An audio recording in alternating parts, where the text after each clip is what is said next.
ಹೇಳಿದ್ದೇನೆ ಅವತ್ತು,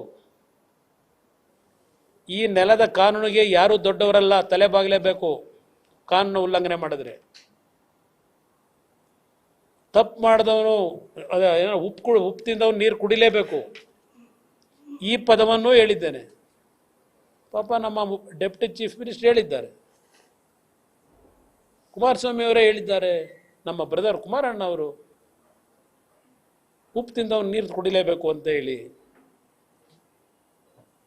ರೇವಣ್ಣ ಅವ್ರ ಕುಟುಂಬ ನನ್ನ ಕುಟುಂಬ ಅಲ್ಲ ಅಂತ ಹೇಳಿದ್ದಾರೆ. ನಾನು ಯಾವ ಅರ್ಥದಲ್ಲಿ ಹೇಳಿದ್ದೇನಪ್ಪ? ಯಾವ ಅರ್ಥದಲ್ಲಿ ಹೇಳಿದ್ದೇನೆ? ಎಲ್ಲರೂ ನೀವು ದೇವೇಗೌಡರ ಕುಟುಂಬ ಅಂತ ಇವತ್ತು ದೇಶದಲ್ಲಿ ಕಳೆದ 60 ವರ್ಷದಿಂದ ನಾವು ಪಾರ್ಟಿಷನ್ ಆಗಿದ್ರು, ನಮ್ಮ ವ್ಯವಹಾರಗಳು, ನಮ್ಮ ರಾಜಕಾರಣ ನಮ್ಮದಂತೆ ಒಂದು ಸೀಮಿತವಾದಂಥ ಭಾಗದಲ್ಲಿ ನಾವೇನಿದ್ದೇವೆ. ನಮ್ಮ ಇಂಡಿಪೆಂಡೆಂಟ್ ಜೀವನ ಮಾಡ್ತಾ ಇದ್ದೇವೆ. 4 ಜನ ಮಕ್ಕಳಿದ್ದೇವೆ ದೇವೇಗೌಡರಿಗೆ, 2 ಹೆಣ್ಮಕ್ಳಿದ್ದಾರೆ, 4 ಗಂಡು ಮಕ್ಕಳಿದ್ದೇವೆ. ಪಾರ್ಟಿಷನ್ ಆಗಿದ್ದೇವೆ. ನಮ್ಮ ವ್ಯವಹಾರಗಳಿರ್ಬೋದು, ನಮ್ಮ ರಾಜಕಾರಣ. ಈಗ ರಾಜಕಾರಣದ್ದೇ ಬಂದರೆ ನಾನು ಈ ಕ್ಷಣದವರೆಗೆ ಹಾಸನದ ರಾಜಕೀಯದಲ್ಲಿ ಇನ್ವಾಲ್ವ್ ಆಗಿದ್ದೇನೆ. ಒಂದು ಬಾರಿ ಇನ್ವಾಲ್ವ್ ಆಗಿದ್ದೇನೆ, ಒಂದೇ ಬಾರಿ ಇನ್ವಾಲ್ವ್ ಆಗಿದ್ದು ಹಾಸನದಲ್ಲಿ. 2023 ಚುನಾವಣೆ ಬಹಳ ದೊಡ್ಡ ಮಟ್ಟದ ಚರ್ಚೆ ನಡೀತು ಅವತ್ತು.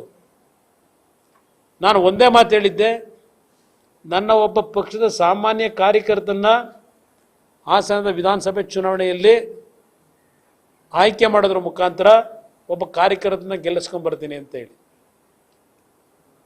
ಅವತ್ತೂ ಸಹ ನಮ್ಮ ಕುಟುಂಬದಿಂದಲೇ, ಕುಟುಂಬ ಅಂತ ನೀವು ಹೇಳ್ತಾ ಇದ್ದೀರಲ್ಲ, ರೇವಣ್ಣ ಅವರ ಕುಟುಂಬದಿಂದಲೇ ಅಭ್ಯರ್ಥಿ ಆಗಬೇಕು ಅಂತ ಅವ್ರ ಧರ್ಮಪತ್ನಿಯವರು ಪ್ರಯತ್ನ ಪಟ್ಟರು.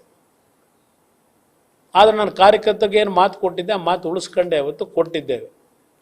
ಅದಕ್ಕೂ ಸಹ ಇತ್ತೀಚೆಗೆ ಏನಾಗಿದೆ,